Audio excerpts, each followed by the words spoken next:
On me demande assez souvent ce que ça fait d'être terrienne. Et de mon côté, moi je me demande ce que ça fait de ne pas l'être. Chaque terrienne est unique. L'identité non humaine est propre à chacun. Spirituelle comme neuropsychologique, notre animalité coule dans nos veines, souvent dès la petite enfance. Elle fait partie intégrante de notre identité. On grandit terrienne, on évolue terrienne et on meurt terrienne. Mais du coup, qu'est-ce que ça fait d'être terrienne ? Je vois les choses ainsi. L'identification animale, c'est cette étrange petite graine magique qui pousse et qui grandit en nous. C'est ce fluide chaud qui s'étale dans tout notre être. De notre museau à nos griffes, de nos cornes à nos ailes. Ce sont des petits frissons qui parcourent notre corps et l'enveloppe de membres fantômes. C'est ce concentré d'allégresse qui nous fait frémir quand nous savons qui nous sommes. Quand nous le ressentons au plus profond de nous-mêmes. L'animalité, c'est notre secret et c'est tout chaud dans notre cœur. La thérianthropie définit et explique nos comportements, notre attitude, mais surtout notre façon de nous percevoir nous-mêmes. La bestiole s'exprime souvent depuis la petite enfance, comme je disais. Gamin, notre animalité n'avait peut-être pas encore une apparence spécifique, mais informe, elle bouillonnait déjà au creux de notre ventre. Aujourd'hui, la thérianthropie, elle est la source de nos sentiments si agréables et si douloureux parfois. L'animalité, c'est être nous-mêmes, c'est être en symbiose avec notre nous intérieur et ne faire qu'un. L'animalité, c'est se sentir vivre, exister, être dans l'instant présent, donner une logique à notre existence et à tous ces étranges particularités animales qui nous poursuivent depuis toujours. Regarder des vidéos, voir des photos, lire des bouquins traitant de notre stéréotype et ressentir ce petit pincement au cœur. Un sentiment qui ne connaît aucun égal. C'est se dire « c'est moi ». Être terrienne,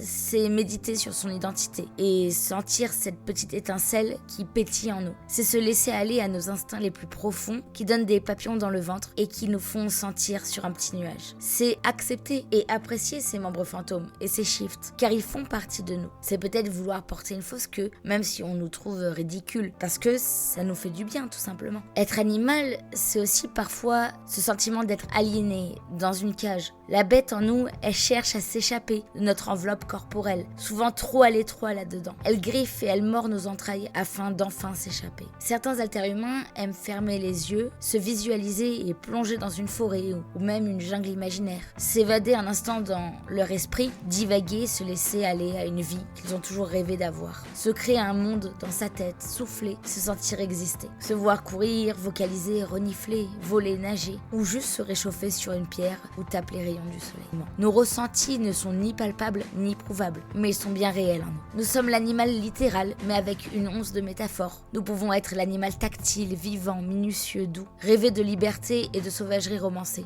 Et oui, c'est vrai, parfois certains d'entre nous veulent pouvoir couiner, grogner, feuler pour exprimer un mal-être, ronronner de plaisir, glousser joyeusement, faire le dos rond lorsqu'ils ont peur, hérisser leurs poils, éviter le regard direct droit dans les yeux. Parfois, on rêve simplement de libérer la bête en nous, mais nous ne le faisons pas. Nous ne pouvons pas le faire dans cette société. Pourtant, il nous serait tellement naturel de planter nos griffes et nos dents là où nous pouvons, goûter à tout ou encore même taper du pied pour imiter le battement d'une queue invisible. Juste parce que cela est agréable et nous fait exister. Bien entendu, on peut croire à l'ésotérisme, croire avoir une certaine magie intérieure, vivre des expériences spirituelles, des rêveries, croire même en la réincarnation, pouvoir se dire « j'ai été ma bestiole dans une autre vie », laisser germer en soi une telle probabilité. Chaque expérience est valide. Et puis, c'est terriblement frustrant de ne jamais être pris au sérieux. Nous voulons exister sans être noyés par la haine et l'incompréhension. Nous voulons juste être nous-mêmes, réellement, ne plus faire semblant, ne plus se cacher. L'identité haltère-humaine n'est pas un jeu ou un délire d'adolescent, ni une simple métaphore. Personne n'est dans notre tête. Personne ne peut mieux savoir que nous-mêmes ce que nous ressentons dans nos tripes, qui nous sommes au plus profond de nous. Lion, loutre, coyote, lézard, moineau, guépard, kangourou. Nous avons le droit de ressentir la flamme, l'étincelle et les papillons. Nous avons le droit d'être qui nous sommes et ça ne regarde personne d'autre.